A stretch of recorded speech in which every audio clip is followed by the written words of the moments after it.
I remember the way my heels clicked on the polished floor of the country club that afternoon. Too loud, too confident for a woman who wasn't even sure she belonged there. I held the gift basket tighter than I needed to, fingers gripping the cellophane like it might anchor me to some version of dignity. My dress was safe, navy blue, long-sleeved, modest, but the doubt crept in anyway. Was it too plain? Too much? Should I have stayed home? It was Tyler's brother's birthday. His family loved these banquets. Big, glossy, always at this same club in Charleston. I'd been to enough of them to know the drill. Polite hugs, fixed smiles, the kind of laughter that's only meant for some. As I stepped inside, I caught a few glances. Aunt Patricia nodded, but didn't really look. Cousin Hank waved vaguely, already halfway back into some story about stocks. It was that kind of welcome, the kind where you could walk in, on fire, and no one would notice the heat. I scanned the room. Tyler was across the floor, already deep in conversation, a drink in hand, surrounded by his people. My people, too, on paper.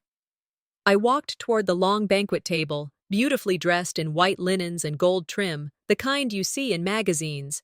There were name cards at each setting. I looked for mine, left to right, then right to left. Again, nothing. A server, young and visibly uncomfortable, approached with a folded napkin in hand. "Excuse me, ma'am, you're seated over there." He gestured toward a table near the back, next to the fireplace. The kind of table usually reserved for kids and awkward plus ones. I blinked. "There must be a mistake," I said, laughing lightly, though my stomach had started to turn. "I'm Marlene Thornwell, Tyler's wife." The pause before he replied told me everything. "Yes, ma'am, that's the assigned seat." Before I could move, Callie, Tyler's sister, walked past, holding a glass of wine, smirking like a secret had just been shared. "You're sweet, Marlene," she said without stopping. "But this table's for immediate family." I stood there, still holding the gift basket. 12 years. I've been married to Tyler for 12 years. I hosted their mother's last birthday party. I helped choose the damn flowers for this venue. And I donated to the fundraiser that saved it from foreclosure. I walked to the back table, each step heavier than the last. The kids at the table barely looked up. One of them offered me a breadstick. I sat. Small talk buzzed around me like static. I tried. I asked one of the cousins how school was going. He shrugged. The other spilled juice on the tablecloth. And then, softly, just behind me, I heard it. "We all know she's never really fit in," said a voice. My father-in-law. I froze. My fork hung mid-air. My mind tried to file it under, maybe he didn't mean it that way, but it was too late. The words settled in, like dust in a quiet room. I remembered what my mother said before the wedding. "They'll never see you as one of them, no matter how good you are." I looked across the room. Tyler was laughing with his brothers. He didn't look back. He didn't even glance my way. It wasn't the insult that broke me. It was the fact that he let it happen, that he knew, and stayed silent. I stood up slowly, careful not to knock over the chair. I looked at the kids and smiled. "Thank you for letting me sit here," I said. One of them nodded. The rest kept eating. I walked out. Past the main table, past Tyler, past Callie, who looked up and then away. No one said a word. No one followed. Except a server near the door.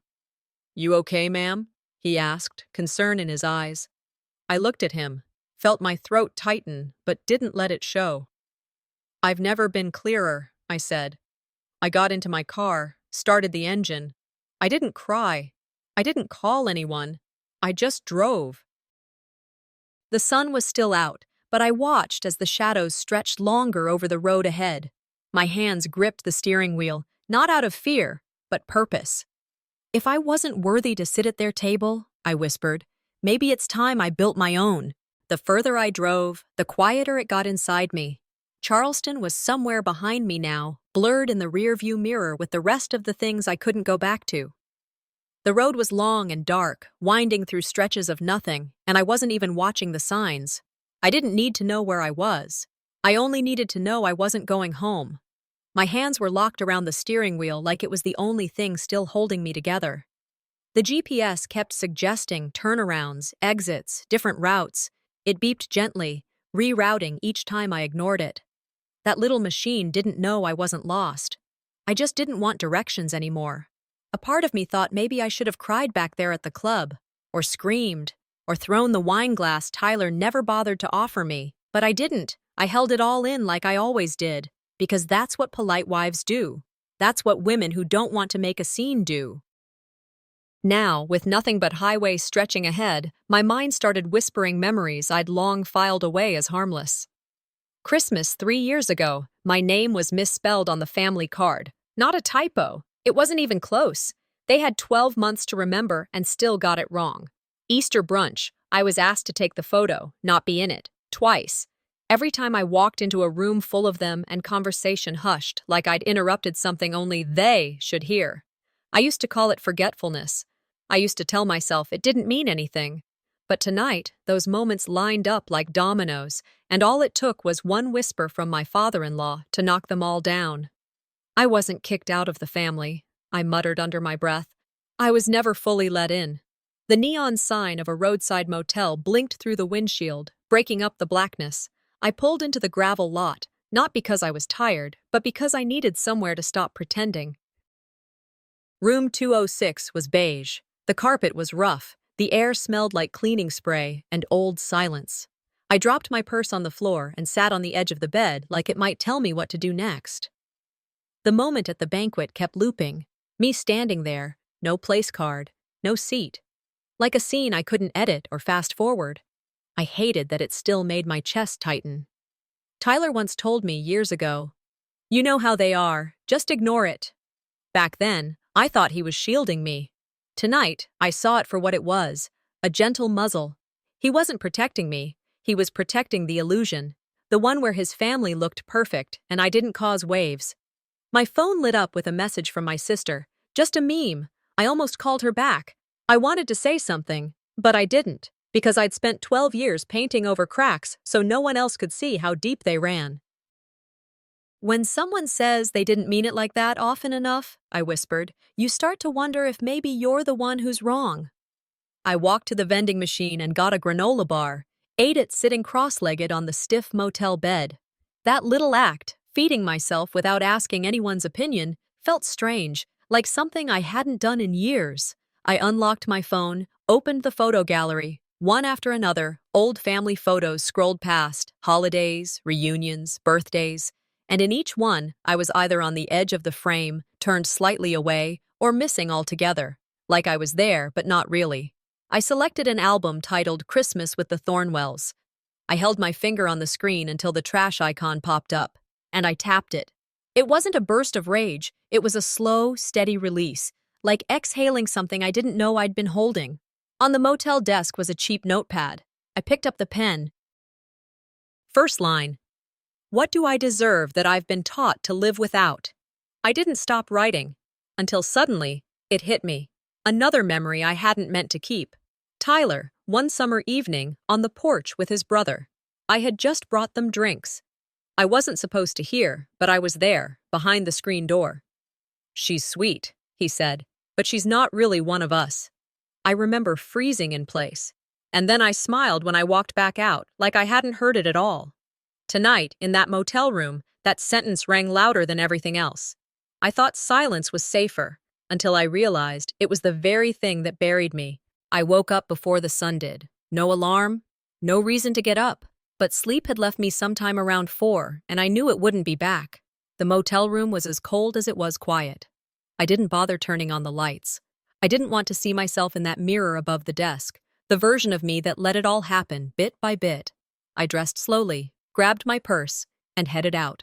A few miles down the road, I spotted a little coffee shop tucked between an antique store and a dry cleaner. It wasn't anything special. Old wooden floors that creaked, warm yellow lighting, soft jazz humming low in the background, but it smelled like comfort, like something human. I chose a corner booth facing the window. The waitress brought over a menu, but I just asked for black coffee. I didn't want flavor. I wanted to feel something sharp and real. Outside, life moved along, people walking dogs, talking on phones, laughing like it was any normal day. And maybe for them it was. But inside me, it was the morning after a funeral, a silent one, no eulogies, just the burial of something I didn't have a name for. Sometimes peace feels like guilt when you're used to walking on eggshells. The waitress came back, young, maybe mid-20s, bright eyes dimmed just enough to show she'd seen some things. She asked if I was okay. I nodded. She smiled like she didn't believe me, but didn't push. I used to sit in that same booth every morning last year, she said, clearing a nearby table. Back when I was still married. I looked up.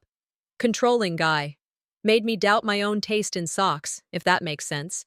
She chuckled, soft but bitter. Leaving him wasn't the hard part. Realizing I stayed that long because I was afraid of being alone with myself. That was. Her words hit harder than I expected. I didn't respond right away. Just stared into my coffee, holding it like it might explain everything. "I'm sorry," she said. That probably came out heavier than I meant. "No," I finally said, voice steadier than I felt. Sometimes it's easier to hear a truth from a stranger. She nodded once, then walked away. I didn't come here to be seen, but somehow, I was seen more clearly than ever. Back in the motel, the sun had risen enough to cast strips of light across the room. I sat on the bed and opened my overnight bag to grab some socks. And there it was, my old diary. I must have thrown it in without thinking. The cover was worn leather, corners bent, pages yellowed just enough to smell like youth. I opened it. Page after page, my younger self poured out dreams in messy handwriting, traveling, starting a nonprofit, owning a flower shop with a reading corner for kids.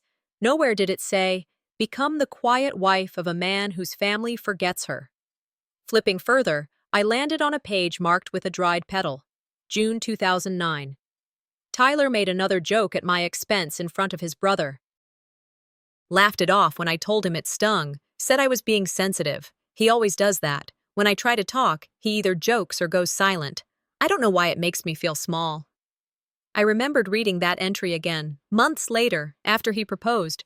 I'd smiled at it, told myself it was just nerves, that all men have rough edges, that love is about looking past the small things. Now I saw it for what it was, a warning from a version of me who still had a voice, one I chose to silence. Sometimes the voice you need to hear isn't someone else's, it's the one you silenced in yourself. I closed the diary and placed it on the pillow beside me. For the first time in what felt like forever, I let silence sit beside me without letting it swallow me. I didn't know if I could undo 12 years of silence, but I had to try. I told myself it was just for closure, just to gather my things, check on some final arrangements, maybe smooth over what needed smoothing. But deep down, I knew it was more than that. I drove back to the estate that afternoon with a calmness that felt unfamiliar, like still water hiding the drop beneath. The reception hall buzzed with clinks of glassware and the low hum of conversation. Everything looked curated, white roses in polished vases, soft lighting grazing polished mahogany. A quartet played something classical I couldn't place. I walked through the hallway like I didn't belong there, and for the first time, it wasn't a feeling, it was a fact. Staff passed me by. Some nodded, most didn't. Their eyes skimmed past me like I was invisible, not a guest, not a host, just there. I caught my reflection in a gold-trimmed mirror and muttered, "I once designed this entire wing." My voice barely audible. Now I'm less than staff. I paused near the wall of family photos. Carefully arranged, dust-free. But something was off. A familiar picture, one of the estate's early blueprints, my hand-drawn concept from 12 years ago, was missing. It used to hang just above the fireplace. Gone, replaced with a framed quote about legacy. People talk about erasure like it's a sudden act, but sometimes it's just one frame taken down at a time. Later, the MC took the stage, a man with too much charm in his voice and too little sincerity behind it. Let's take a moment to recognize the ones who made tonight possible. I didn't expect praise. I didn't even expect a thank you. But what followed? Thanks to Callie and Barrett for their design leadership, for setting the tone, for making this evening beautiful. Applause, loud, appreciative. And as it echoed through the room, I stood there still, like a statue dropped in the wrong exhibit. Barrett smiled beside the podium. Callie waved modestly. I looked at Tyler. He looked at the floor. It wasn't just omission. It was deliberate. I excused myself and stepped into the hallway. Needed air, space, logic. Barrett stood there with a clipboard, pretending to review logistics. I didn't ask permission. Why was my name dropped? He looked up. Calm. Mom thought credit from my side would bolster the family brand. The family brand, I repeated. You built nothing I haven't already drawn. You just took the name. He smiled like that meant nothing. Well, it's all in the family. I caught a glimpse of the planner's folder. Familiar pages, my original renderings, sketches, lists. But the signature block had a different name. I didn't say another word. I walked past him toward the office suite tucked behind the kitchen, a place I knew better than he ever would. The staff barely looked up. Inside, I found the files, the decor contract, the catering timeline, the master design plan. 2 versions. One had my name, my digital signature. My revisions, ones I'd made late at night, eyes strained, back aching, heart still hopeful. The other version was cleaner. Barrett's name printed at the bottom. No trace of my edits, no clause about creative rights, no clause about donor recognition. I stood still for a second. Then I took out my phone. Snap, snap, snap. Every page. Evidence not for revenge, but for memory, for truth. They erased me. Quietly. Carefully. Not just from the celebration, from the record. But not tonight. Not anymore. I stood straight, placed the contracts back exactly where I found them, and walked out without closing the door behind me. As I stepped into the hall again, the applause from another toast filled the room. But I didn't hear praise. I heard warning bells. Something darker than omission was unfolding. The estate had gone quiet. Most of the guests had already left, and the staff were beginning to clear out tables and wine glasses. I sat in the small private lounge tucked behind the reception hall, a room rarely used unless someone needed to hide a secret call or soothe a child from all the formal noise. Fitting, I guess. The papers were still in my purse. The photo print of my original design, stamped and dated.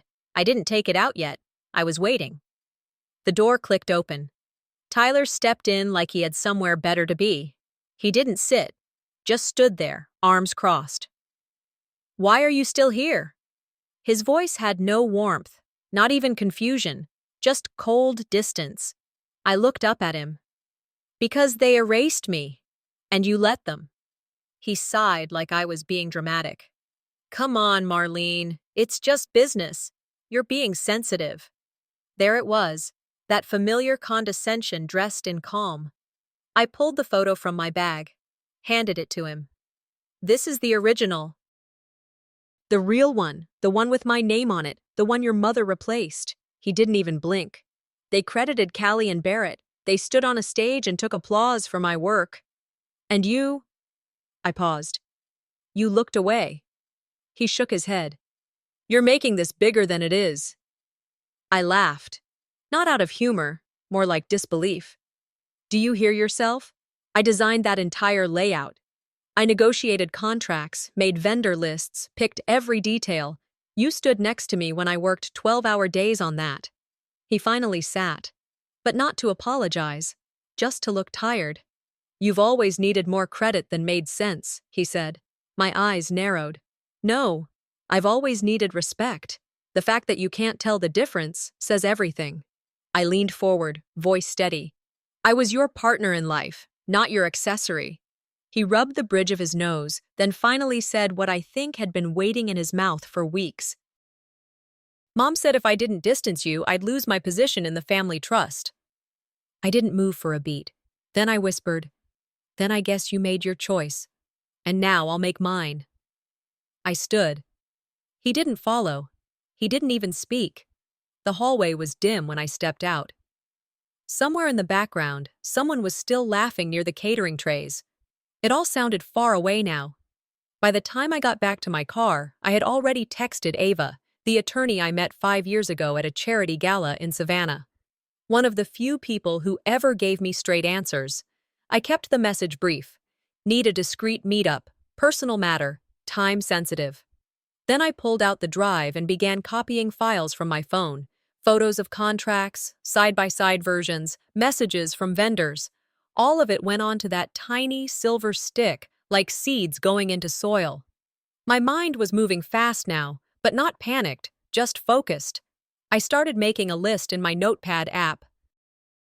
Names of planners, caterers, decorators, all people who had worked with me directly. All of them knew.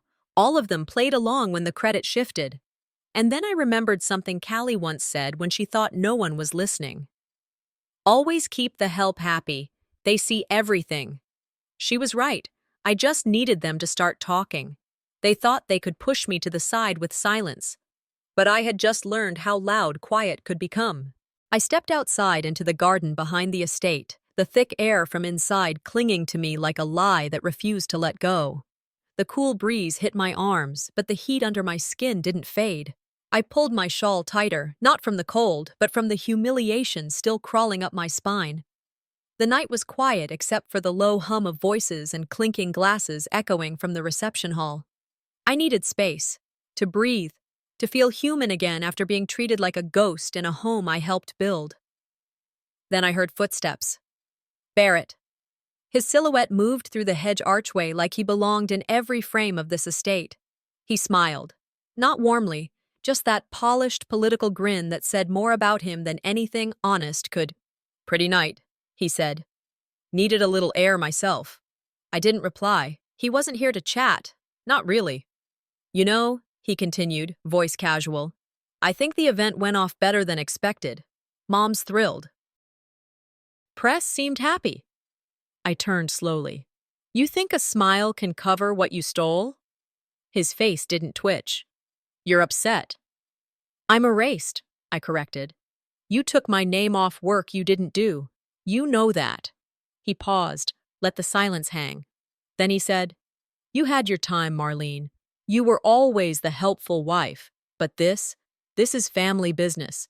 And let's be honest, your place was never meant to be center stage." That hit like a slap, without even raising his voice. I stared at him. "You think power lives in your last name? But I built something you'll never understand. Because you inherit. I create." He gave a half laugh and walked away. Back inside, I moved through the hallway to grab my purse. The crowd had thinned. The overhead lights flickered slightly, as if even they were tired of pretending everything was polished and perfect. Barrett crossed in front of me again, on purpose. I could feel it. Then it happened. A family guest, older gentleman in a bow tie, clapped Barrett on the back and said, "What a beautiful layout you pulled off, son. You really do have the eye." He smiled graciously. "Thank you." Meredith leaned over, wineglass in hand. "You do so much for us, Barrett." I stood there, frozen. They were all playing along. I glanced toward Tyler across the room. He caught my eye and looked away like a man watching a car crash, but too ashamed to admit he was driving it. I turned into another hallway, needing to catch my breath. That's when Lucas, my nephew, ran up, holding a little napkin folded into a triangle. "Aunt Marlene," he said quietly, "are you staying for dessert?" His eyes flicked nervously between me and Barrett, who had stopped behind him. Lucas then turned and asked Barrett, "Is she staying?" The words were innocent, but they cracked something in me. Even the child now saw me as temporary. As though I was a guest in a house I helped design, decorate, fill with warmth.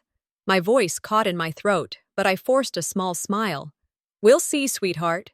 I walked back toward the main hall, straightened my spine. No more side conversations, no more half-truths. I opened my purse and pulled out the photo overlays, my original plan with my signature, and Barrett's edited version. I found him near the drink table. The room buzzed with chatter, but I stepped into his space like the air belonged to me now. "Barrett," I said, holding up both sheets, "let's show them the before and after." He stiffened. I turned slightly, enough for nearby family to see. This, I pointed to mine, was the original, signed, stamped. Then I pulled up a photo on my phone, the family portrait. I zoomed in. "You edited me out of this one, too. Cropped me right out of the frame." I turned to the room. I won't raise my voice. I don't need to. But if you can crop me out of a photo, you can't crop me out of what I built. Whispers started. Heads turned. I let them look. Then I whispered to him, "Tonight." I edited myself back in. I turned and walked out, slow and deliberate. The murmurs followed me, but none of them called me back. The mask had cracked. The estate was hushed in that eerie way it gets after too much wine and too many lies. Most of the guests had retired to their rooms, and the staff had vanished into the walls like they always do once their usefulness is spent. I walked slowly down the back stairwell toward the media room. Barefoot, heels in hand, each step a quiet act of war. Inside, the lights were dim. That familiar hum of idle electronics welcomed me like an old friend. Screens glowed faintly on the wall, reflecting back my face, a face I barely recognized anymore. But one screen caught my eye. It was playing a leaked clip. Barrett's voice, smug and smooth, narrating behind-the-scenes footage of the estate renovation. But it was my sketches on the screen, my handwriting, my materials board, my blue tape lines on the floor. And there he was, smirking. We wanted something timeless. I directed every inch of this flow. I didn't move, didn't cry, didn't rage. I let it play. I let his voice tangle itself in my work, and then I copied the clip, downloaded it to a separate drive, encrypted it, backed it up in 2 places. This wasn't going away again. Not this time. I reached into my purse and pulled out a slim envelope, white, heavy, bearing the family crest like it was gospel. Inside, the final check from Odessa's trust fund, made out to Barrett. I held it up to the screen, his name there, my work behind him, their money buying him praise with my labor. They talk legacy like it's passed down through blood, but what kind of legacy starts with theft? I tucked the envelope into my jacket. I was ready. I left the media room, walking slow, steady, down the hallway, up the rear staircase, across the marble corridor toward the garden terrace. The night air was thick. Champagne glasses clinked in soft conversation under the hanging string lights. A few cousins lounged by the fire pit. Odessa stood in the shadows, still in her evening shawl. Barrett and Tyler stood near the center. Tyler saw me first. His jaw tightened. "What are you doing here this late?" I didn't answer him. Instead, I handed the remote to the event MC, who stood adjusting settings on a portable screen. I nodded. The screen came alive behind me. Barrett's voice played out over the garden, my designs, my notes, my initials. His commentary. Every conversation died mid-sentence. Heads turned, glasses lowered. Then I said, "You leaked my work. You wrote the check to someone else, but I built every inch of what you're standing on." No one spoke. Barrett looked pale. Someone dropped a fork. Then, of course, he tried to push back. "You don't have proof. I held up the check, then the contract, then the flash drive. Proof was all I had now. "This isn't revenge," I said calmly to them all. "It's the truth, and I won't let it die in your silence." The screen kept rolling. I could feel their discomfort twist into something else. Uncertainty. Guilt. Recognition. I turned and walked away, leaving them in the glow of their discomfort. The night air caught in my throat, sharp but clean. No tears, just a quiet pulse of victory under my ribs. Morning sun cut across the ballroom like judgment itself, clear, unflinching, the kind of light that doesn't let you hide. I walked in slow, each step echoing off polished floors. The hush fell over the room like fog settling, thick with expectation. Some guests glanced up from their coffee cups. Some shifted in their seats. I felt it before I heard it, the stir, the whisper that followed me in. I kept going. The MC saw me approach and froze mid-sentence. I handed him the drive. No words exchanged. He plugged it in. The screen lit up, this time with the full clip. Not just a snippet, the whole story. My voice narrating the process, my sketches laid beside blueprints, my hand adjusting centerpieces, arranging wall textures, guiding the build.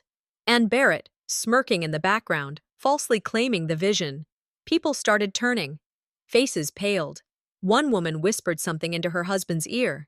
Another man shifted uncomfortably in his seat. I stepped into the center. They called me invisible, I said, steady. But now I command the spotlight. Then I pulled the envelope from my jacket, the final check, and handed it to the MC. He signed it, I said plainly. My name was removed, but this is the document now. Barrett stood. That's not valid proof. Anyone can. I didn't let him finish. I raised a folder and pulled from it the original signed contracts, time-stamped emails, and design files. You erased me from your narrative. Today, I put myself back in. Someone near the back gasped. Another guest covered her mouth. Tyler started toward me but didn't get far. His mother's hand held him back. I looked at her directly. I built the foundation. You built the show. She said nothing. The room was stone quiet. And then I stepped forward. I'm transferring the withheld payments, I said, loud enough for everyone to hear, into a trust fund under my name for community scholarships. I didn't wait for applause. I didn't expect any. I won't ask permission, I added. I'll just do what's right. I moved past them one by one. Aunt Meredith wouldn't meet my eye. Uncle Charles cleared his throat but said nothing. Barrett tried to mutter something, but his voice disappeared under the weight of the silence.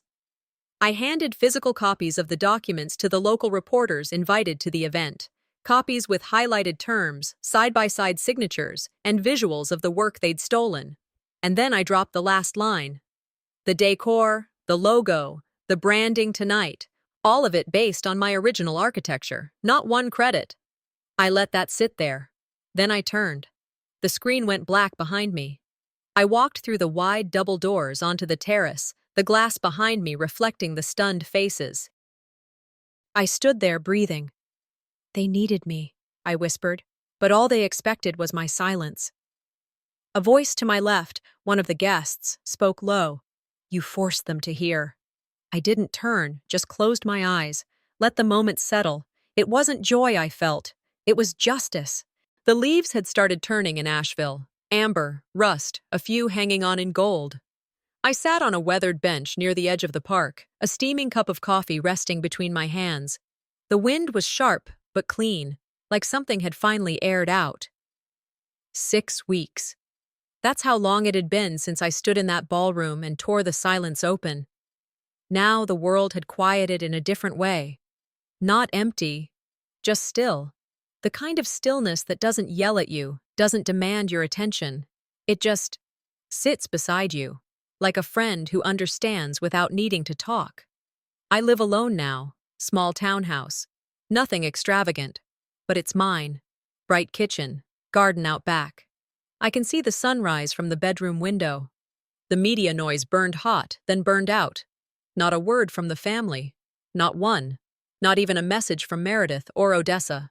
And honestly, I didn't expect one. When pride screams louder than love, silence always wins. I started volunteering at a local art nonprofit. Women rebuilding themselves piece by piece through clay, color, shape. I wasn't there to teach, just to listen. But even listening felt like design, rearranging space so someone else can breathe easier. I never filed a lawsuit. People asked why. Some even begged me to, but I didn't want to fight for crumbs from a rotten pie. I wanted to build a bakery. So I took the settlement, flipped the funds, and opened the first round of scholarships. Young designers, women with stories, not just ambition, but fire. 2 of them wrote to me last week, said my story made them pick up their pencils again, that it made them feel seen. After a gallery talk, a woman, maybe in her 70s, stopped me, no introduction, just reached for my hand and said, "Thank you for not staying quiet." Then she walked off. That night, I got a letter, plain envelope. Tyler's handwriting. I knew it the second I saw the slant in the T. I read the first few lines. I wasn't brave. I was scared. I thought losing them meant losing everything. I folded it and set it aside. I didn't need the rest. Some things don't have to end with answers. Last Friday, I was in a small room with 7 students, clay under their nails, sketchbooks in their laps. I told them, your name matters. Use it. Say it. Don't wait for someone else to spell it right. The nonprofit's launching an annual event, my name on the banner, not for applause, just so someone else doesn't get erased the way I almost did. Next month, I'll be speaking at a TED-style event. The topic? The strength of the silenced. I don't need notes for that one. On my walk home yesterday, I passed a couple arguing near the corner cafe. Nothing dramatic, just a quiet, tense back and forth. I smiled. Conflict is human. Dignity is a choice. I used to think I was a guest in their house, a placeholder, a name on the edge of the guest list. But now I know better. I was never just a guest. I was always the architect. And peace, real peace, it's not loud. But when you've earned it in silence, it echoes.